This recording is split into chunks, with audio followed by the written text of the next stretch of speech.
Hai, Shalom. Perkenalkan, nama saya Tabita Rahayu Siami. Saya seorang ibu dari 3 orang anak. Saat ini saya berjemaah di Ebenezer Community Church. Pada kesempatan ini saya ingin menceritakan cinta kasih Tuhan kepada saya secara pribadi. Saya mau memulai cerita saya ini dari rumah tangga saya yang dimana Tuhan izinkan mengalami kegoncangan. Dan saya menjadi seorang single parent dari 3 orang anak, dan saya berjuang sendiri untuk membesarkan anak-anak saya tersebut. Puji nama Tuhan. Ketika saya mengalami kegoncangan rumah tangga, saya boleh dikuatkan. Waktu itu secara manusia saya memang tidak kuat. Tidak mungkin saya mampu Tuhan. Tetapi oleh kemurahan kasih Tuhan, saya dipertemukan oleh seorang bapak rohani saya sangat luar biasa. Di situ saya dibimbing untuk menjadi seorang single parent yang kuat, yang boleh menjadi teladan buat anak-anak saya. Awalnya saya merasa protes sama Tuhan. Kenapa Tuhan izinkan saya seperti ini?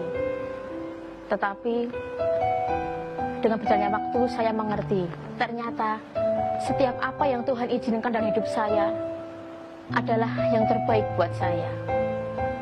Dulu saya menjadi seorang Kristen yang katakanlah abal-abal. Saya ke gereja itu ya bolong-bolong, boro-boro membaca firman Tuhan. Saat teduh pun saya jarang sekali. Saat ada suami, semua hidup saya di zona nyaman. Setiap minggu saya habiskan dengan keluarga saya, bepergian, menikmati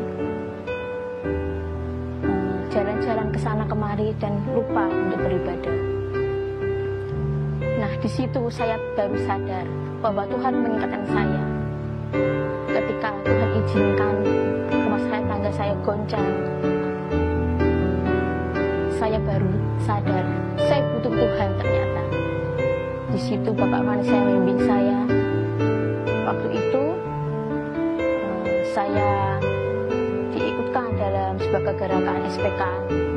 Di situ kemudian saya terjadi, di mana ada sesi hati Bapak, saya harus mengampuni suami saya.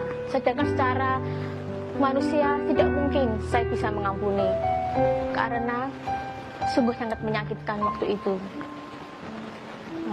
Suami saya tergoda dengan wanita lain dan pergi meninggalkan rumah. Tetapi saya harus mengampuni baik suami saya dan juga mengampuni kekasih suami saya. Waktu itu batin saya sangat berperang di situ. Tetapi Pak rohani saya selalu mensupport saya, lakukan yang terbaik. Dan pembimbing saya di SPK waktu itu juga memberikan support. Akhirnya saya lakukan, saya praktekkan firman Tuhan. Saya harus mengampuni, melepaskan pengampunan. Saya mendatangi suami saya yang saat itu tinggal di mertua saya, dan saya datangi kekasih suami saya. Di situ saya minta maaf.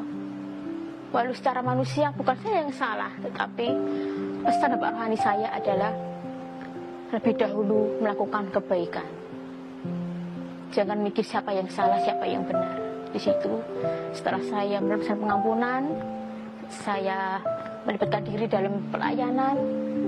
Dan puji Tuhan sekali, saat ini banyak sekali yang saya terima berkat dari Tuhan, baik secara materi dan juga secara rohani. Saya mulai aktif di gereja, pelayanan, dan setiap apa yang ditugaskan kepada saya tidak pernah menolak. Saya terima, saya siap. Dan yang tidak pernah saya pikirkan sebelumnya, saya menjadi seorang single parent itu berat. 3 orang anak, waktu itu masih sekolah semua anak saya. Apa saya mampu Tuhan dengan hanya mengandalkan laundry di rumah yang kecil-kecilan? Apa saya mampu? Tapi ternyata Tuhan tunjukkan ayat yang paling membuat saya semangat, saya pegang sampai saat ini adalah Matius 6 ayat 33. Kita harus mengejar dulu kerajaan Allah dan kebenaran.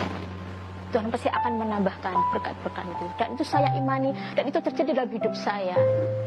Di masa pandemi yang sekarang ini, saya sempat berpikir, duh gimana ini Tuhan, saya harus menghidupi anak-anak saya. Kalau dengan laundry saja saya rasa tidak cukup.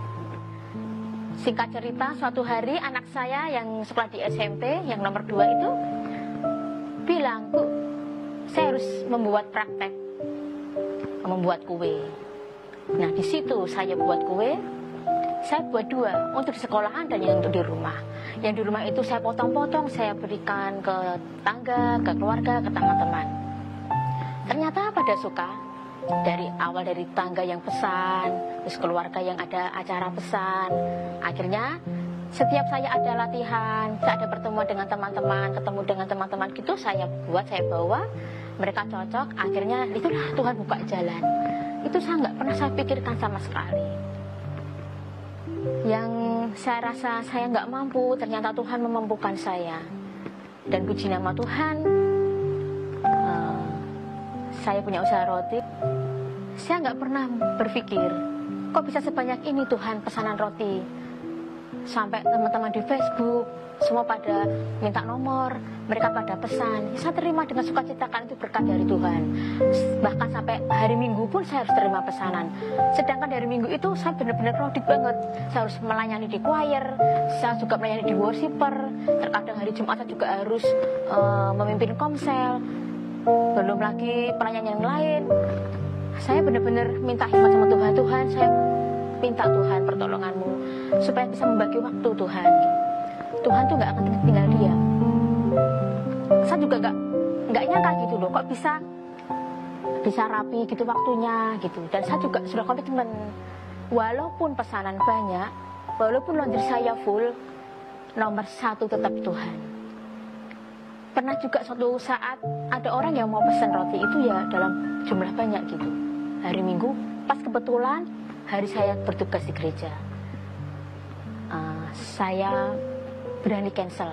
Dan saya tapi bicara dengan baik-baik dengan pelanggan. Puji nama Tuhan, pelanggan mau. Ya udah Mbak, hari Senin saja.